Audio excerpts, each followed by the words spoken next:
You guys, do you like my dress? A little holiday romp?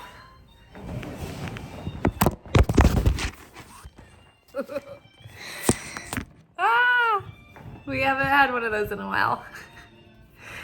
Yay! Happy Hanukkah! Hug Samek, night 2. Love it. Drawing down the light of the Creator. Getting down to some Yiddish Freilock. Love it. I actually went out tonight with my friend Tracy for her birthday, and we went to this really cool place called Tiger Bar. You have to dress in cocktail attire. It is like craft cocktails. It's a circus themed, but it's like a 1920s, 30s feeling. Really neat, very fun. I had a cotton candy Negroni, so it was like a gin cocktail with cotton candy on it. We started with champagne cocktails. I went with one called Death in the Afternoon, and it was a champagne cocktail with absinthe. And my friend had a nice, like, just classic champagne cocktail with bitters. And we had that with like a caviar appetizer, but they had like a lot of like nice small plates with really indulgent small eats. And yeah, they sent us out like these specialty martinis because we were in such cute cocktail attire, and it was Tracy's birthday. We kind of knew the owner, and it was awesome. And we had a really good time and very indulgent feasting and really fun night for Hanukkah night 2. And now we're here for our weekend message, Shabbat Shalom. So I noticed that the Kabbalah Center did their Hanukkah rituals at like 3:30 before sunset. So that probably means that in order to stay kosher, you should not light your candles after sunset because it's like a spiritual technology. I'm assuming. I have not watched the ceremony yet, which I'm sure that's the case, but I will probably still end up doing my candle lighting even though it's after dark. You do proceed cautiously as you wilt. I don't know. You might break mitzvah. I don't know. I'm going off script, but I'm just like self-taught over here and I'm trying so hard. But yeah, so I know that during Rosh Hashanah and Yom Kippur and Sukkot, when the holiday fell on Shabbat, we did not take part in the blowing of the shofar or the using of spiritual technologies because the light of the Creator supersedes the using of the technology on Shabbat. There's like such a powerful energy of protection on Shabbat that you don't take part in other like additional external tools. However, I'm not sure if that applies on Hanukkah because one of the features of Hanukkah is that instead of doing mitzvot to prepare the vessel to go to elevate, to meet spirit at a higher level, like we do on most of the other high holidays, we work on preparing the vessel and purifying the vessel so we can elevate the self to reach up to divine levels. Whereas the beauty and the miracle of Hanukkah is that we stay where we are and the light comes to us. It's like that poem.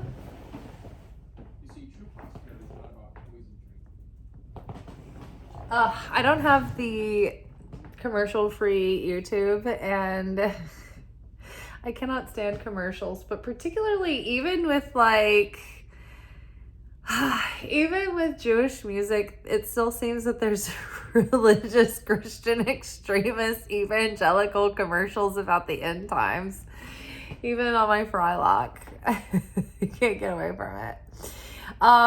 So anyway, during Hanukkah, the light comes down to earth, to the material plane. Instead of we trying to elevate our souls to reach up higher, to like, graze the light with our fingertips, the light comes down to earth and meets us in our darkness. And it's like that poem, maybe it's by Rumi, I can't remember, but it's a mystic poem that says, it recalls something about, makes a reference to the grace that condescends itself. Like the rain is like grace that condescends to reach down to touch humanity.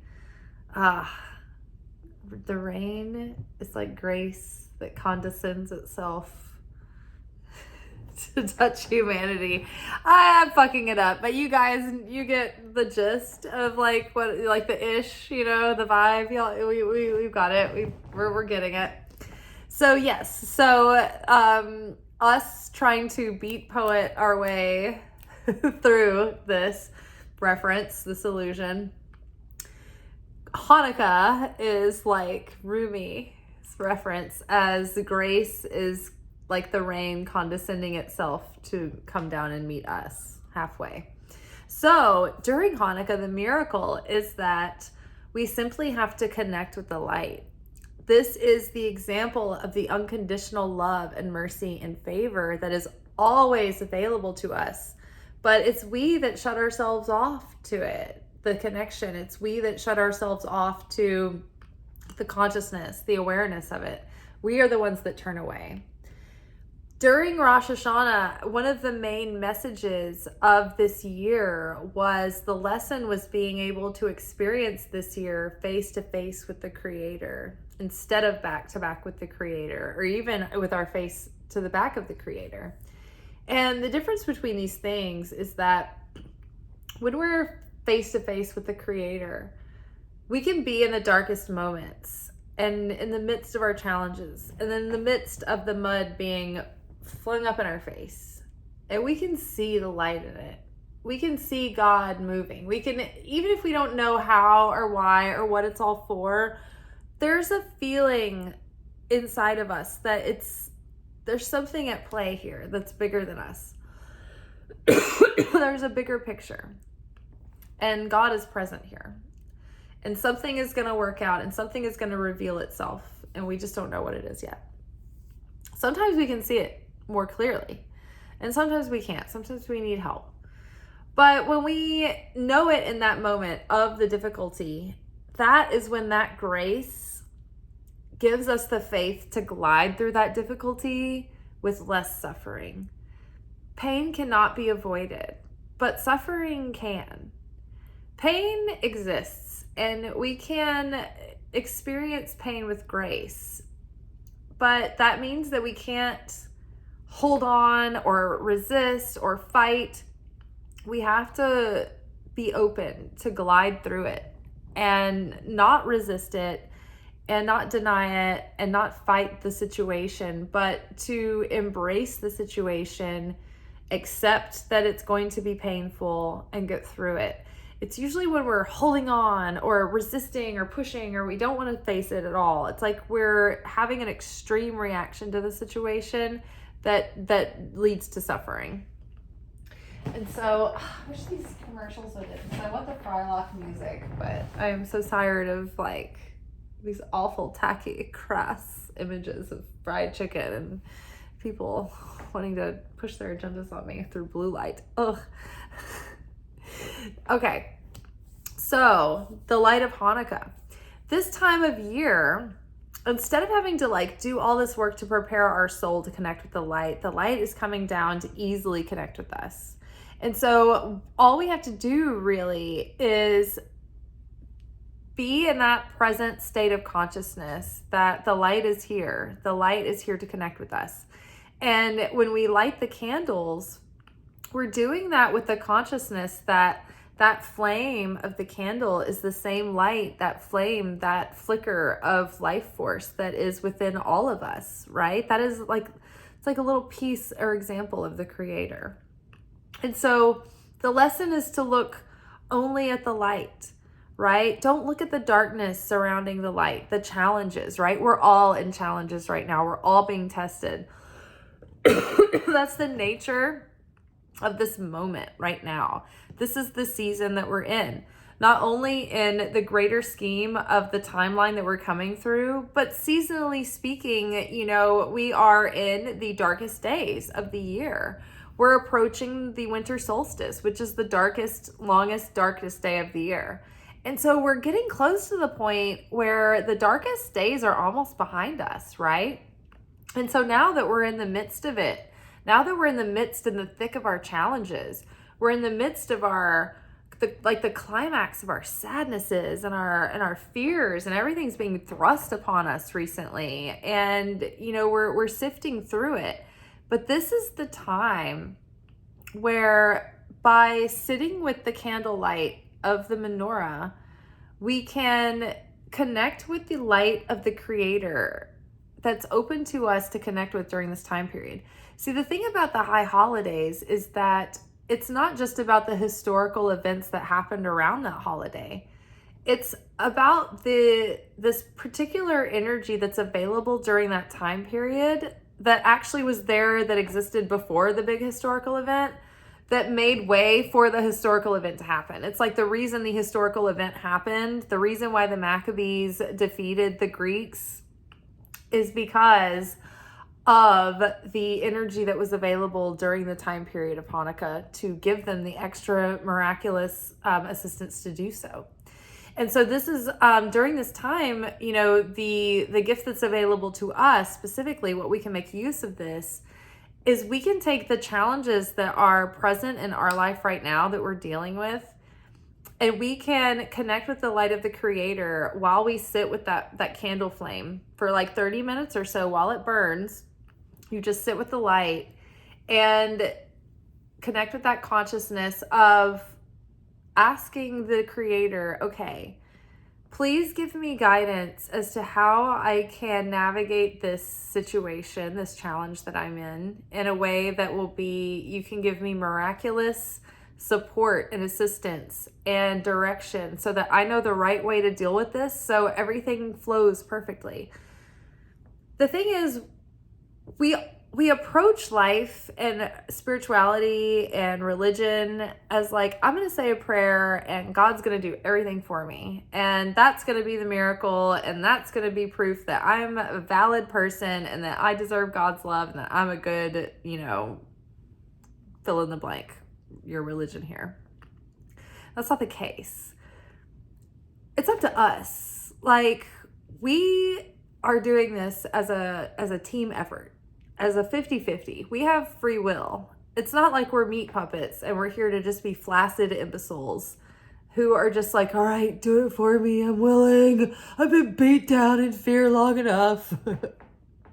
I have my fun. Take me. It's not like that. We are sovereign, divine beings. We can take pride and passion into our self-development. It is not like we're just like, oh, beat down. Are we okay today? Can we come? Like, I hate this. I hate this like whipped dog syndrome of spirituality and religion. We should be like high priests and high priestesses, like embracing it and going forth with like vigor. So we're going into this thinking, okay, we've been talking about this for the last couple of weeks. We haven't even realized that we've been workshopping ourselves into Hanukkah. I didn't even realize, but this is how it works, right? The three main problems that we face are related directly to the three goals that we want to see come into fulfillment. And if we think of them automatically and write down your three goals, boom, boom, boom. Then write down your three challenges. Boom, boom, boom. Don't think about it. Just automatic write it. They correspond together.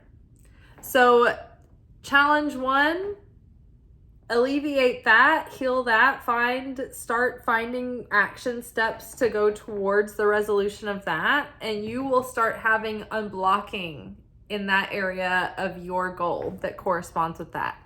Goal number 2, challenge number 2. Goal number 3, challenge number 3. So the gift of Hanukkah is that we have the special opportunity to connect directly with the light during this time without doing a bunch of mitzvah, without doing a bunch of like self-emptying and sacrifice. I mean, if you recall, the entire month of August leading up to September was just preparation and repentance and deep reflection to prepare us for Rosh Hashanah. Not the case for Hanukkah. The Hanukkah is all about celebration, connecting with joy. The Shekhinah is the Holy Spirit.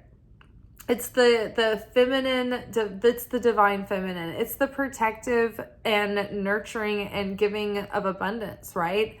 Sort of like if you think of the feeling of Venus, right? Of love, abundance, fulfillment, but also protection, right? So it's very similar feeling there.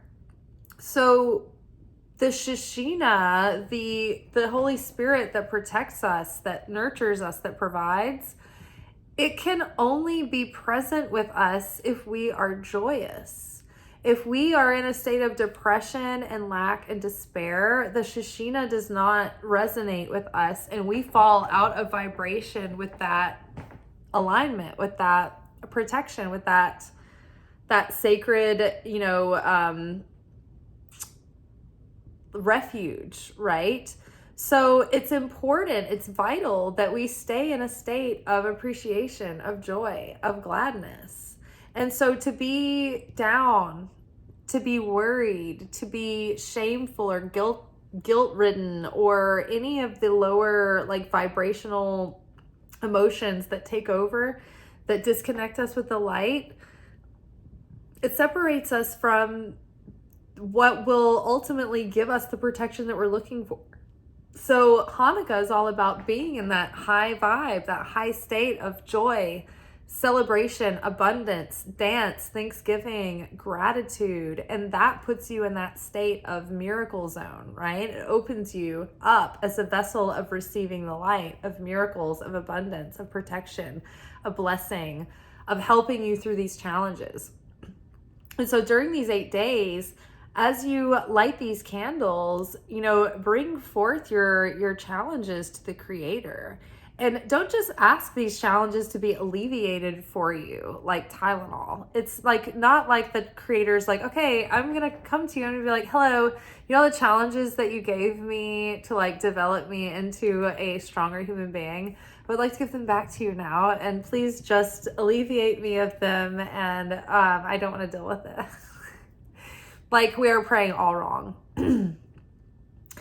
The correct way to ask for support is to ask for the wisdom to navigate the situation, discernment to know how to judge, the where, the what, the why, and the how, guidance as to what action to take and how to approach this, and then the strength and the grace and the courage and the favor to have compassion to be able to pull it off, and to be able to have like a receptive, other on the other side of this. So it's like we pray not for the situation to go away and the problem to just stop. That's absolving ourselves of responsibility and infantilizing ourselves and acting like we are invalids. But what we need to do is pray for the strength to meet the situation, the wisdom and the guidance to know what to do, and the courage and the fortitude to take action on that. So, having said all that, let's get into the reading. I think now that we've talked about most of it, I think we can fly through this pretty quickly. But from the Radiant Sun Oracle, we've got Extremism, which is Mercury in, I think that this is Scorpio. I think this is Scorpio. It might be Virgo.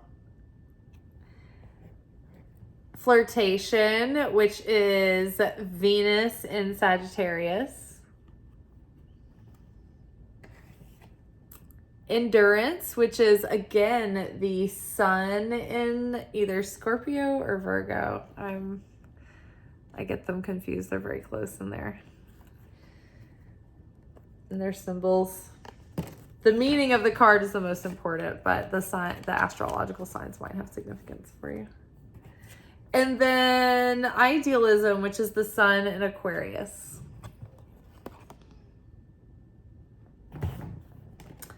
All right. Underneath extremism, we have 8 of Wands.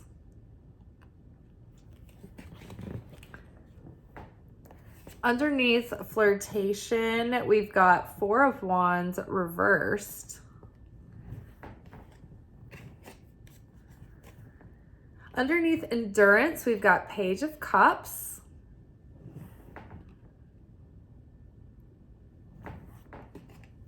And underneath idealism, we've got King of Wands.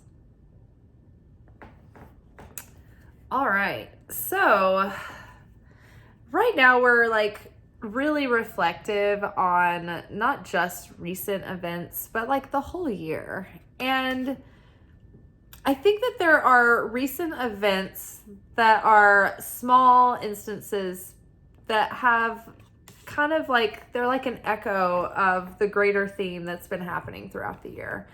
And so throughout this year, many of us may have been experiencing very extreme conditions. We may have been coming up against themes of extremism.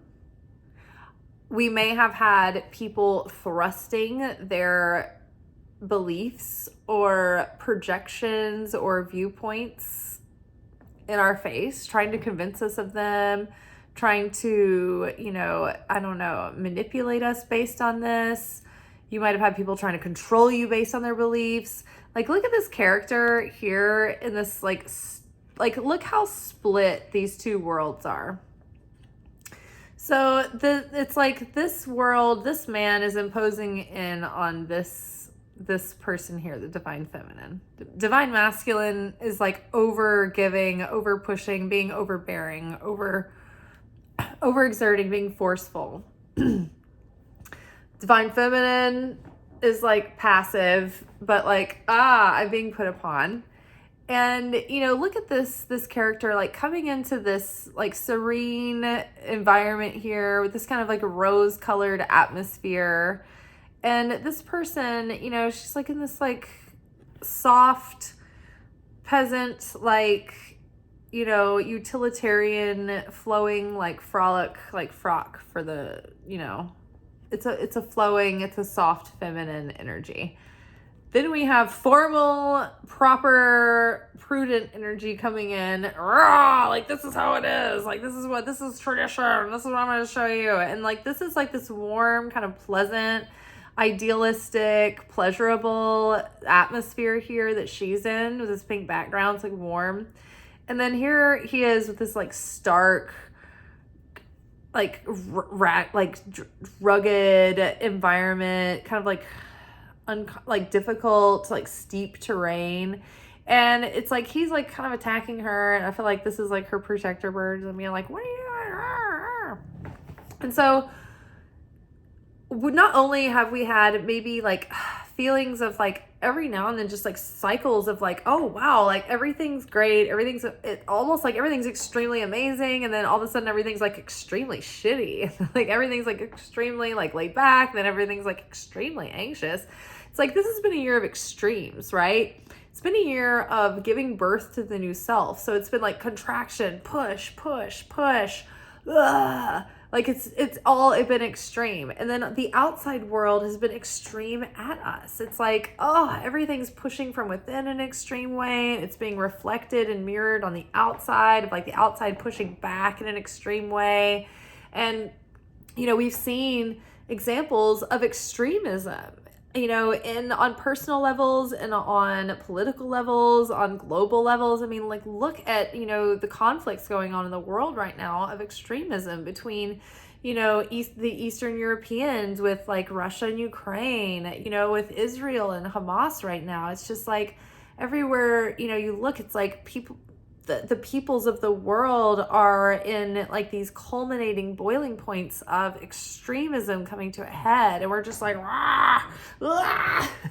And even down to on a personal level, we may have had to deal with issues in our lives where we are butting up against like people who have extreme opposing views, you know, within our own like certain circles, or extreme opposition to our goals, almost like a resistance, an oppressive force or energy, even if it's not like an obvious individual or individuals or like an institution or anything that feels like it's putting upon us, just the general energy. And we may have even had like unpleasant messages and communication of this. You know, maybe people, you know, trying to manipulate you and use their agenda against you throughout the year. You know, Eight of Wands is like a card about like communication, like fast and furious communication. So this with extremism, it's like being like popping off and like being short fused. People who have like crazy tempers, like or just like who get like caught up in their imagination and fantasy, and then they like go off on these like tangents of like extremism, and you know what I mean? Like, have you experienced this year? I think we're being put in these extreme situations to finally like bring us to a breaking point where it's almost like training, like to break us to the point where it's like, I can't be affected by anything anymore, no matter how extreme. Like, nothing is going to ruffle my feathers. Like, I've seen it all.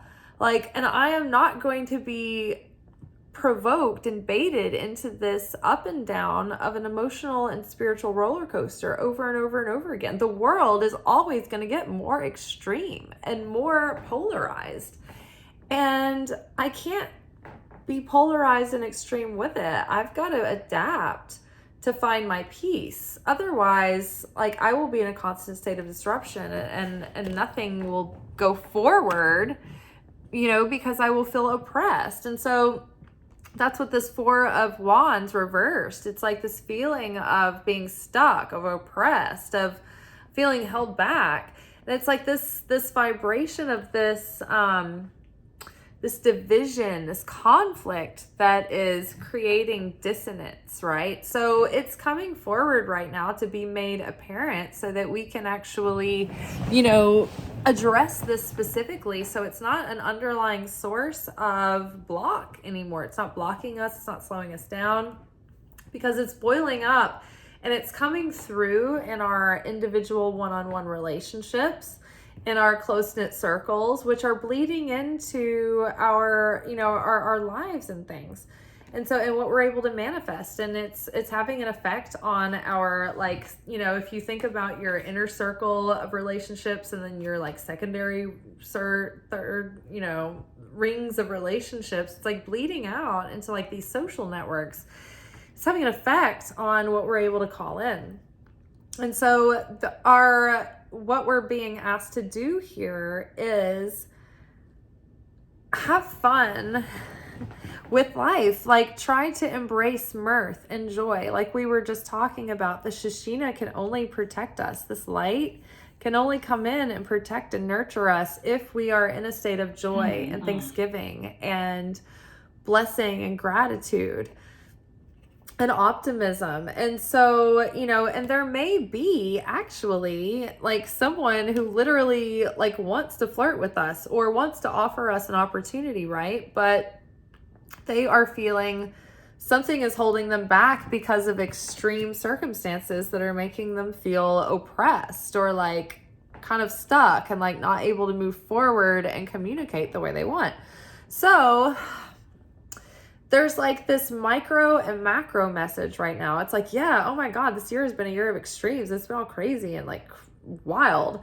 But also in a macro level, like there's little things that want to come off, like start to happen right now. But we're still in this like kind of consciousness of like, oh my God, it's all been so extreme. So it will be great for us to take on more of a lighthearted, playful energy right now, And like I said, this might even involve people who want to approach you for collaboration or new friendship or romance, even any number of things. They might want to collaborate or get together with you, but because of extreme circumstances, they may feel oppressed and kind of slowed down, and they don't know how to approach you about the situation. So we can't control other people, but what we can control is ourselves. So right now, generally speaking, with the people that are closest in our lives, we are having tikkun healing situations with them right now, which is bringing up challenges with our nearest and dearest. And so tikkun is like that soul healing, and it's like our soul assignments in this life where we unblock the things that ultimately lead to our ultimate potential. And usually the things that are interrelated into these assignments have directly to do with like our family, our parents, the people in our lives that we've had the most pivotal relationships with, that we have the most extreme like emotions about. So there's probably going like to be conflict around some of those relationships that have given you long-term problems right now. And those are the exact dynamics that are coming forward for healing in order for us to go to our next level. So basically, we're being thrown, like the outer influences are throwing extremism at us, and we're being asked to just take it in stride, to try to keep our lighthearted and holiday celebration, like Happy Hanukkah, like Merry Christmas, like Happy Kwanzaa, going into the new year, like we're all having a good time. Be open to love, be open to friendship, be open to invitations, be open to romantic possibilities, right? But also, in regards to these difficult, extreme relationships, try to approach those in a playful, warm, lighthearted, flirtatious way too. When you think about flirtation in a like in a platonic way, like in a non-sexual way, it's like nothing matters. It's just lighthearted. It's not like extreme devotion. It's not so heavy. When it comes to our family, everything is so like committed and heavy, and like it's like being in a marriage. You can't get away from these people. There's no flirtation there, right? So maybe if we approach our familial difficulties with more of a lighthearted, like, oh, who cares? Like, oh, we'll just have more of a casual relationship with these individuals and not take it so seriously, not take it so heavy, right? Just have fun. Try to move forward in a lighthearted way. Because really, like, all these new cycles are starting, and all these new, like, this big new timeline is starting. But we can't grow and jump into that new timeline and still carry all the baggage of before. And so it's like now during the holiday season, it's like we have this first chance to try to go in another direction. And that's going to be the hardest one, because it's going to feel familiar to go into the already rehearsed direction of, I'm so frustrated with you. This is why we don't get along. Long-term bitterness, buildup, like all that. And it's like, it's this time that we have to be like, okay, swab the decks. Can we do a reset? Can we try to start having understanding and compassion, but still having strong boundaries, right? Endurance. Oh my God. Turn to the light for strength to wrestle this beast, okay? We are wrestling our own ego here to be more understanding, more sensitive, more compassionate, but also to have the strength of being able to protect our heart from being hurt. So basically, what we have to do is we have to rise above our ego, and we have to be so strong that we don't need anything from these people who are maybe even are literally our parents, right? we're not showing up in the relationship looking to take or receive. And so if we're only ever showing up as like a vessel for the light, I want to share, I want to give my warm affection. I want to give my company today. I don't need anything in return. I don't need understanding. I don't need a pick-me-up. I don't need encouragement. I don't need anybody to know who I am or get me. I don't need them to agree with me. I need nothing. All I need to do is show up and be a warm, friendly person who adds quality to them. You're invincible at that point. When you need nothing in return, you can't be depleted. You just show up and you share what you're overflowing to share, right? So in order to be able to do that, we draw strength. We draw our source, everything from the light of the Creator. We're not giving from ourselves because then we become depleted. We have to channel. We have to be an open channel of the light, right? We can't give from our ego. Then we feel depleted. Then we feel put upon. We feel victimized. We feel put out. I am here to share the light. I am here to be a servant and an ambassador of the light. I am wrestling my will, my personal ego, my personality, my need to be seen, to be validated, to be exalted. I don't need this. My pride is being put aside. Do I want to be happy or do I want to be right? I'd rather be happy. So we're putting our differences aside in order to just make peace, right? Giving yourself closure, not looking for the apology, not looking for the closure from others, but having that from source, connecting directly from source. You don't need anything from anyone. You can be here and you can offer the nourishment. You can offer the spiritual replenishment to the other, right? Because you have it to give. You don't need anything in return.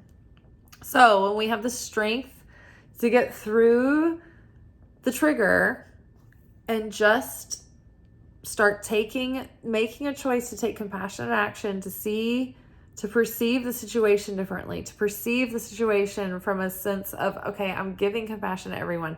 I'm protecting myself. I'm having appropriate boundaries here, but I'm being generous of spirit. I am trying to believe the best for people. And this struck me today as I was writing, because believing the best in people, sometimes you assume that they're coming from the right place. So it's like, I believe in the best in you. So I'm believing that you're being your best right now. I'm assuming that you're coming from a right place.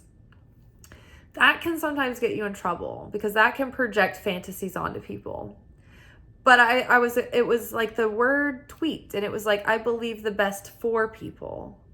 And so that means that I can see where they're at, and I see them realistically, and I accept them wholly with integrity for who they are in this moment. But I can believe the best for them and that they're doing the best that they can, even if that's not the best at all or the best for me.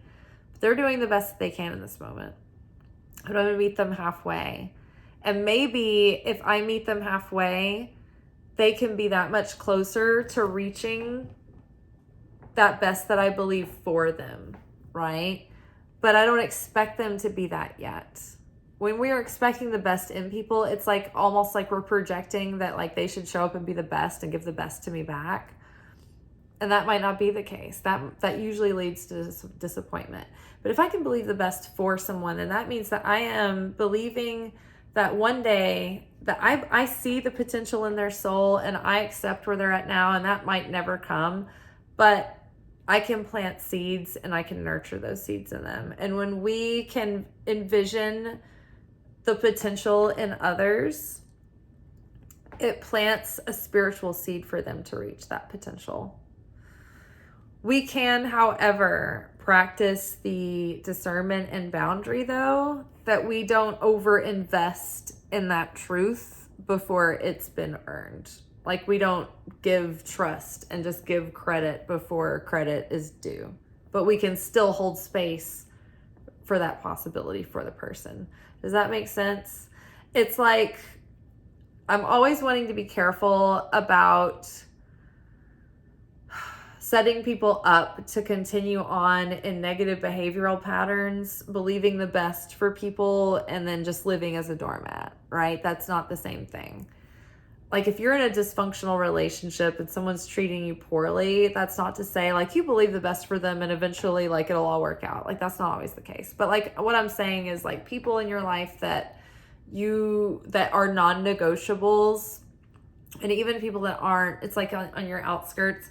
It's like, you don't have to be in an intimate relationship with them, but you also don't have to have a spiritual wound, like a gaping feeling of resentment towards them. It's like, you can be like, okay, I'm gonna break up with you, I'm gonna go my separate way, but I'm gonna wish you the best, believe the best for you. But that doesn't mean I'm going to stay here and continue to like be treated this way. I'm going to open myself up for better options, but I'm also not going to walk away and have all of this emotional baggage about it and obsess over this thing. And then feel vengeful about it. Instead, you're going to start perceiving them, trying to hold grace for them, right? So you can set a boundary without being, and like love someone with like strength also, and like not, compromise yourself.